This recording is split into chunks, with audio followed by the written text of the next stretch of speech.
Well, good afternoon, and welcome to our blessing of the Manger. And we're thrilled to have some of our future Misericordia students with us today to help us do it. So proud to have you here. And I want to wish everyone a very Merry Christmas, a happy holiday season. And just remember, we're still supposed to work for a few more days before commencement, and then we can party even more. So welcome and happy holidays. Go ahead. Thank you.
May the peace of our Lord Jesus Christ, who was born humble and poor, be with you.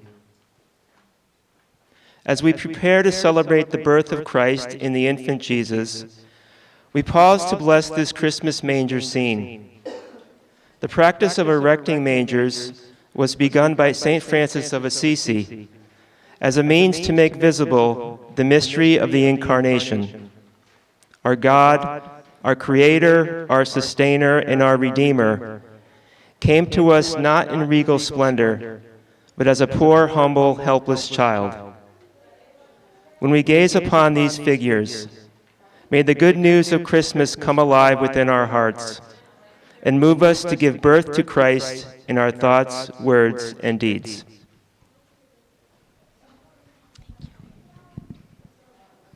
A reading from the Gospel of Luke.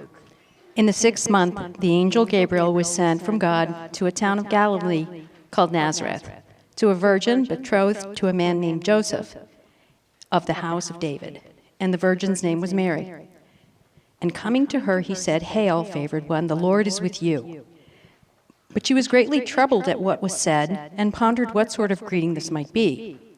Then the angel said to her, "Do not be afraid, Mary, for you have found favor with God.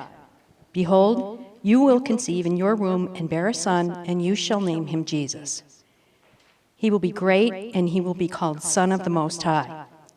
And the Lord God will give him the throne of David his father, and he will rule over the house of Jacob forever. And of his kingdom there will be no end." But Mary said to the angel, "How can this be, since I have no relations with a man?" And the angel said to her in reply, "The Holy Spirit came upon you, and the power of the Most High will overshadow you. Therefore, the child to be born will be called Holy, the Son of God. And behold, Elizabeth, your relative, has also conceived a son in her old age. And this is the 6th month for her who is called barren, for nothing will be impossible for God."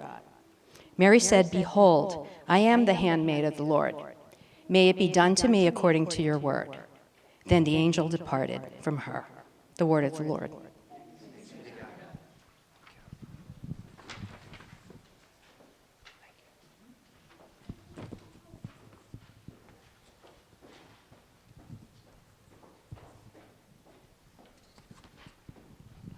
I picked this reading because I think the Annunciation, I think there are a lot of good lessons for us. So it's always good when you're reading Scripture to look at what the Scripture is trying to teach us and what it's saying to us, because Scripture is the living Word of God. So this is a little reflection on this reading. The birth of Christ, the entrance of God into the world in human form, was never meant to be a one-time event. It is meant to be pondered and then lived. So as we look upon Jesus, Mary, and Joseph, let us think about the lessons God is trying to teach us. First and foremost, the yes of Mary and Joseph to God is an example for us to follow. It is truly amazing that God invited a 14-year-old girl, poor and humble, and a simple, unknown man to play a key part in the salvation of human beings. The creator of the universe, of the stars and the planets, and the great diversity of animals and plants, and finally man and woman, asks a young girl to consent in bearing a son who would change the world forever. Mary and Joseph hear God's invitation and naturally are skeptical. It's okay to be afraid, to question and to wonder about difficult things. Faith is not the absence of doubt, but the presence of courage and hope to move forward. The faith of Mary and Joseph is great. What would have happened if Mary and Joseph said no? Did you ever think about this? Out of true love, God never forces us, but always invites us. Like Mary and Joseph, we play a key part in the transformation of ourselves, our relationships, and our societies. We must take quiet time, especially at this time of year, to hear God's voice speak to our hearts. Life is not a spectator sport. Do not let it pass you by. Secondly, in looking at the baby of Jesus, God is demonstrating something very, very important to us and to our world today. The incarnation of God is an example of what Paul states in Scripture: power is made perfect in weakness. The creator of the universe does not descend onto earth as a great warrior king, but rather as a defenseless and vulnerable child. Why is this? I think it's because no one is afraid of a baby. A baby invites relationship and depends upon relationship for survival and growth. God is relationship itself, and since we are created in the image and likeness of God, we too are relationship. We are all interdependent and connected to one another. Without one another, we are not whole, and we cannot have the fullness and abundance of life and love which Jesus wants to give us. So in review, Mary and Joseph teach us the importance of prayer and faith. We are encouraged to have a great faith, to have the courage to move beyond ourselves and our comfort zones to bring about a better world. To know where we are being led by God, we must take time to be quiet, to listen, because God speaks in the silence. The baby Jesus teaches us that God comes before us in all vulnerability. To be like God, we are called to be humble and vulnerable too, to embrace our weaknesses, to be gentle with ourselves and with others. So I would like us to take a moment now to just stand in silence. As you think about Mary, Joseph, and Jesus, I want you to think about those people in your life who have been great examples of faith, prayer, and vulnerability for you. Who are the Marys, the Josephs, and the Jesuses in your life today?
Let us pray now for God's blessing as we look on this manger scene. God of Mary and Joseph, of shepherds and animals, bless us whenever we gaze upon these figures. May they remind us of how humans, angels, and animals found Christ in the poor place. Fill our hearts with courage and humility and guide our steps in the way of peace and justice. The response is, "Come, Lord Jesus, dwell within us." Come, Lord Jesus, dwell within us. For more quiet time, may we make time this busy season to quiet our minds so that we may hear God's direction in the stillness, we pray. Come, Lord Jesus, dwell within us. For greater faith this Christmas season, may we grow in courage to move beyond ourselves as we answer God's call to love more fully, we pray. Come, Lord Jesus, dwell within us. For acceptance of our vulnerability this Christmas season, may we shed all pride as we connect and respond to others with great humility, we pray. Come, Lord Jesus, dwell within us. For all students, faculty, staff, and administration, may we be renewed by the spirit of hope, love, joy, and peace this Advent season, as we say yes to God's invitation to give birth to the love of Christ in word, thought, and deed, we pray. Come, Lord Jesus, dwell within us.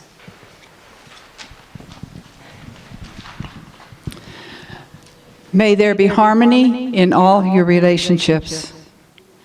May sharp words, envious thoughts, and hostile feelings be dissolved. May you give and receive love generously. May this love echo in your heart like the joy of church bells on a Christmas day. May each person who comes into your life